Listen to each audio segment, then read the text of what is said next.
ಇಂದು ಇದಕ್ಕೊಂದು ಪ್ರತಿಕ್ರಿಯೆಯನ್ನು ಕೊಟ್ಟಿದ್ದಾರೆ. ಈ ಘಟನೆ ಚಿತ್ರರಂಗಕ್ಕೆ ಶೋಭೆ ತರುವಂಥದ್ದಲ್ಲ, ತಪ್ಪಿತಸ್ಥರ ವಿರುದ್ಧ ಸೂಕ್ತ ಕ್ರಮ ತೆಗೆದುಕೊಳ್ಳಬೇಕು. ಫಿಲ್ಮ್ ಚೇಂಬರ್ ಅಧ್ಯಕ್ಷ ಸಾರಾ ಗೋವಿಂದ್ ಹೇಳಿಕೆ.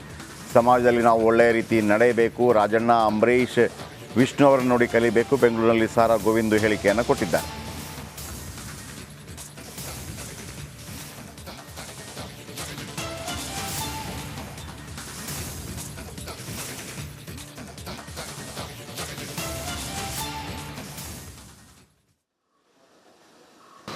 ಆ ತಂದೆ ತಾಯಿಗಳಿಗೆ ನಾವು ಇವತ್ತಿನ ದಿವಸ ಧೈರ್ಯ ಹೇಳುವಂಥ ಕೆಲಸನ ನಾವೆಲ್ಲರೂ ಸೇರಿ ಮಾಡಬೇಕಾಗಿದೆ.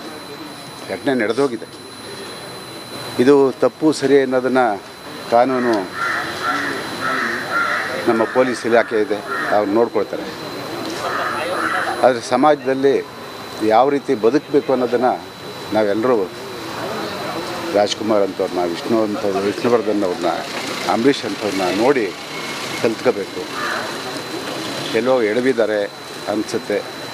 ದಯಮಾಡಿ ಇವತ್ತು ನಾನು ಎಲ್ಲರಲ್ಲೂ ಮನವಿ ಮಾಡ್ಕೊಳ್ತೀನಿ. ಚಿತ್ರರಂಗದಲ್ಲಿ ಈಗಾಗಲೇ ಅನೇಕ ಘಟನೆಗಳು ನಡೆದೋಗಿದ್ದಾವೆ. ಈ ಘಟನೆಗಳು ಇನ್ನೂ ಮಾಸದಕ್ಕೆ ಮುಂಚೆನೇ ಇದೊಂದು ಘಟನೆ ಇವತ್ತು ಇಡೀ ಚಿತ್ರರಂಗಕ್ಕೆ ಶೋಭೆ ತರುವಂಥದ್ದಲ್ಲ. ನೋಡೋಣ, ಕಾನೂನಿದೆ.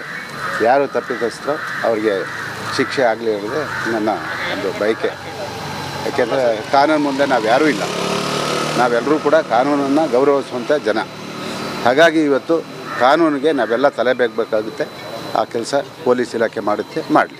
ಅದು ಅವರ ವೈಯಕ್ತಿಕ ನನಗೆ ಗೊತ್ತಿಲ್ಲ. ಅದು ನನಗೆ ಗೊತ್ತಿರೋದನ್ನು ಮಾತ್ರ ಹೇಳಬಲ್ಲೆ. ಓಕೆ, ಸಾರಾ ಗೋವಿಂದು ಸ್ವಲ್ಪ ಹೆಲ್ತ್ ಸರಿ ಇರಲಿಲ್ಲ ಅವ್ರದ್ದು. ಇವತ್ತು ಸ್ವಲ್ಪ ನೋಡಿದಾಗ ಖುಷಿ ಆಯ್ತು ನನಗೆ. ಸ್ವಲ್ಪ ಚೇತರಿಕೆ ಕಾಣ್ತಾ ಇದ್ದಾರೆ. ತುಂಬ ವೀಕ್ ಆಗಿದ್ದರು. ಆಮೇಲೆ ದರ್ಶನ್ ಒಂದು ಮಾತಾಡ್ತಾ ಇದ್ರು. ನನ್ನ ಫ್ರೆಂಡಿಗೆ ಒಂದು ಕಳಿಸಿದರು. ಅವ್ರು ನಡಿ ಈಗ ಶುರು ಮಾಡೋಣ.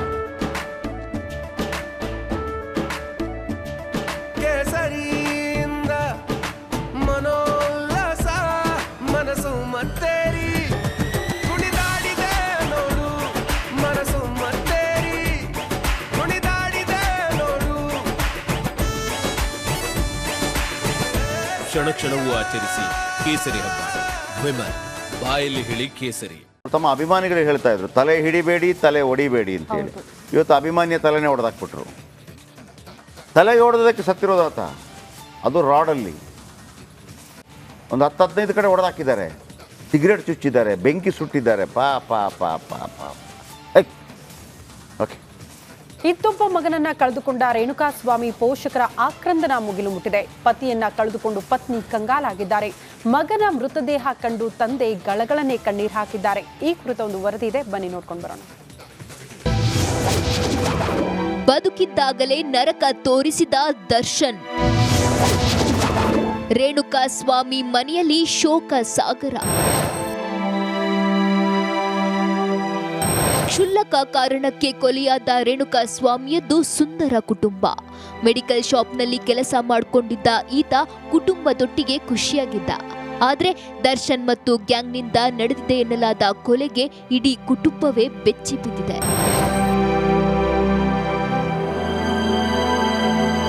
ಚಿತ್ರದುರ್ಗದ ವಿಆರ್ಎಸ್ ಬಡಾವಣೆಯಲ್ಲಿರುವ ರೇಣುಕಾಸ್ವಾಮಿ ನಿವಾಸದಲ್ಲಿ ನೀರವ ಮೌನ ಆವರಿಸಿದೆ. ಬಡ ಮಧ್ಯಮ ಕುಟುಂಬಕ್ಕೆ ಸೇರಿದ ರೇಣುಕಾಸ್ವಾಮಿ ಕಳೆದ ವರ್ಷವಷ್ಟೇ ವಿವಾಹವಾಗಿದ್ದ. ರೇಣುಕಾಸ್ವಾಮಿಯ ಪತ್ನಿ ಈಗ 5 ತಿಂಗಳ ಗರ್ಭಿಣಿ. ಮನೆಯಲ್ಲಿ ನಿವೃತ್ತ ತಂದೆ ತಾಯಿ, ವಯಸ್ಸಾದ 2 ಅಜ್ಜಿಯರಿದ್ದಾರೆ.